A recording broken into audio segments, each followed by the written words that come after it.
Hey guys, it's Lindsay Jenkins with Feel Free Traveling. Thanks for watching today. I just got back from New York and I have so much to share, especially for those first-time New York travelers. I haven't been in years and my husband had never really been. So we started with the very beginning basics. This was also just a trip for me and my husband. We did not take our kids, and that shows in the activities that we did while we were on the trip. There are so many kid-friendly, kid-entertaining things you can do in New York. So if you do want to take your kids, you absolutely can. If you want to know more about that, comment below. This will be a two-part video series so that the video isn't as long. This part one will be just about our time in New York City. Before we get into the video, make sure you follow Feel Free Traveling on Facebook and change the followed setting to favorites. There may be some wondering how traveling in New York is, considering New York was like its own country for a while there. Well, I'm very happy to report that it felt very easy and quite normal. For those who aren't vaccinated, there was only one thing that required vaccinations or proof of vaccination, and that was the Broadway show that we went to. And that may be changing soon, as some Broadway theaters are no longer going to require proof of vaccination to enter the theater. That's kind of a developing situation, so we'll see how that goes. Masks are required a lot of the time, but there are talks about masks no longer being required on public transport per a national mandate, which of course would affect the air travel and the subway travel on your trip. City and state mandates may remain in effect, and for some, lifting mask mandates isn't good news. So there's a lot of ways to take this information, but that's where things stand right now. So to give you an idea of where we spent most of our time, it was almost exclusively Midtown to the Financial District. On our first day, we went to the Statue of Liberty, the 9/11 Memorial, and the 9/11 Tribute Museum, Central Park, the Met, the Empire State Building. We did a lot that first day. The Statue of Liberty has a lot of information on the island, including a museum, and you can also visit Ellis Island on that same ferry. We just did not have the time. There was a somewhat strict security policy to get onto the ferry, so just be prepared for that, but it didn't take too long to get through that line. We decided to go to the World Trade Center Plaza that day as well, also down in the Financial District. And that brings us to my first piece of advice: do a lot of research with city passes. Many destinations offer these passes where for a flat rate, you can visit all these different places and do all these excursions. And if you use them smartly, you can save quite a bit of money over booking everything individually. I have booked passes like these for my clients a couple of times, and they've worked well. And we used the city pass for both the Statue of Liberty and the Empire State Building, but it did not play well with the National 9/11 Museum. The museum was amazing and absolutely worth visiting, but exchanging the vouchers that came with the city passes to get actual tickets for the museum was kind of a nightmare. They have a very set amount of tickets, and once they're sold for the day, that is it. You could go to the ticket window at noon and they could already be sold out for the day, and they close at 5. And you can't go to the window and exchange your vouchers for tickets for the next day. So if you plan around being in line at 9:45 in the morning on the day you want to go to the museum, it will work out. Otherwise, you're better served using the passes for something else and buying the National 9/11 Museum tickets directly. The city pass has a lot of activity options, so don't worry about that. The 9/11 Tribute Museum, unfortunately, will most likely be closing soon due to dwindling patronage, so it probably won't be there when you go. But if you do want to know more about what the museum offers, comment below. I'll give you information on it. It was a great experience. You might get lucky and they'll stay open. Central Park was nice to stroll through, and it would be great to take your kids to. There were lots of good performers and some local artists selling their work, as well as food carts. So we ate while we were walking. It was just a really pleasant afternoon. It also offers the zoo, little exhibits, bodies of water for boating. There's lots there.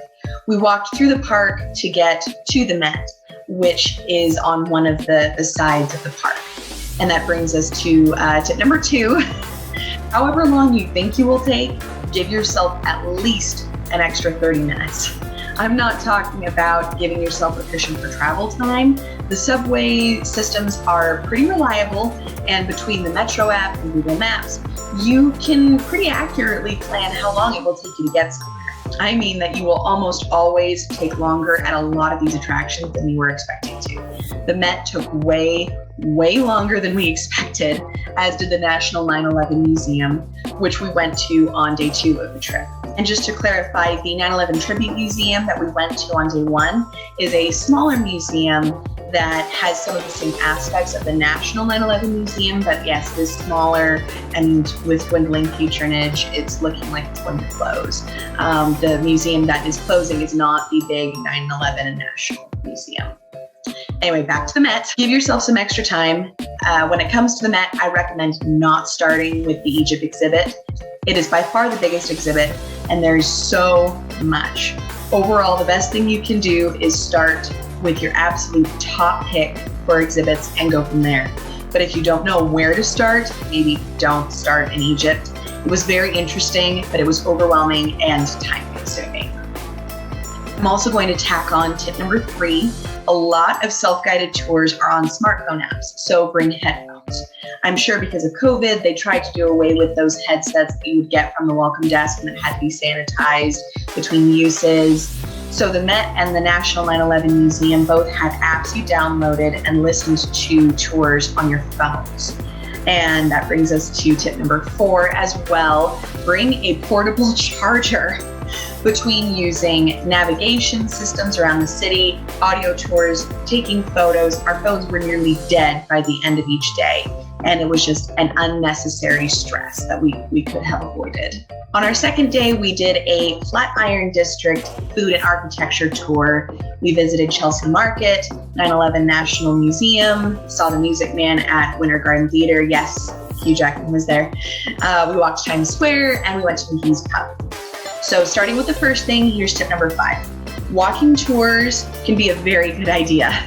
Unless you have a local to show you around, walking tours are a great way to see things you otherwise wouldn't see, including places to eat, interesting pieces of history. They may seem touristy, but they're an efficient use of time and they're fun. After, we went to Chelsea Market mostly because we had 40 minutes to kill and it was cool to see. There are so many places to eat there, as well as space for locals to sell their crafts. There's a bookstore. I already talked about the downside of how the 9/11 National Museum works, but it is very worth going to. Be warned, it does not pull any punches. It's very raw. It is very real. But again, it is very worth going to. The Music Man was very fun. It was very well done. That's coming from a theater snob like me. If you want to hear more about the 9/11 National Museum or Music Man, let me know in the comments. Maybe I'll make a little video going into detail about all these extra things. But for Broadway in general, here's a tip. Tip number 6, if you want cheaper tickets and aren't picky about what show you go to the box office a few hours before the show starts and see if they have any tickets available. If they do, you could get them for way less. We didn't really have time to do that, but if we had had time, we would have done that and maybe seen another show as well as Music Man. But we bought the Music Man tickets well in advance. We didn't walk Times Square for very long, so I don't have a whole lot to say about it. Just make sure that you don't pay a performer before they actually perform. There was this group acting like they were going to do stunts and acrobatics. They were collecting money during the build-up, the hype-up, and they didn't really do anything, and we lost interest when we left. And finally, Mcgee's Pub. We went there because we are huge fans of the show How I Met Your Mother, and Mcgee's was the bar that they based the show's bar, McLaren's, off of. There was a lot of photos of the show and of the cast. They had food and drinks named after references in the show. And so here's tip number 8. New York is great for fans. Let yourself be a fan while you're there. You can see sights from so many movies and TV shows. Some have established guided tours like Sex and the City, and there are so many that you could do yourself. Go see the sights on your own, like from the movie You've Got Mail.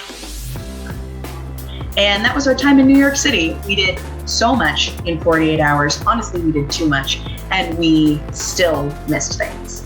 Some of the things I wish we had gotten to do were rowboating in Central Park, checking out some of the boroughs like Little Italy and Soho.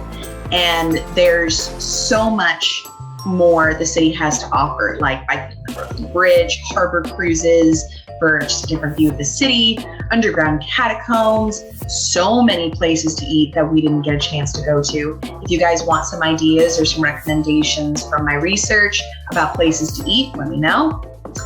So for all of these reasons, here's step number 9, allow at least 3 days in New York City.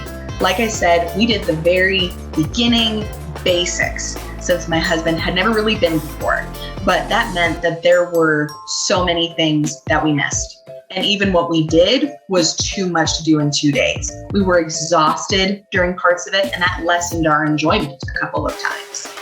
If you have other questions about New York City, let me know and I'll answer those as well. Like I said, I'll have a part 2 video where I'll cover upstate New York, including Rochester and Niagara Falls.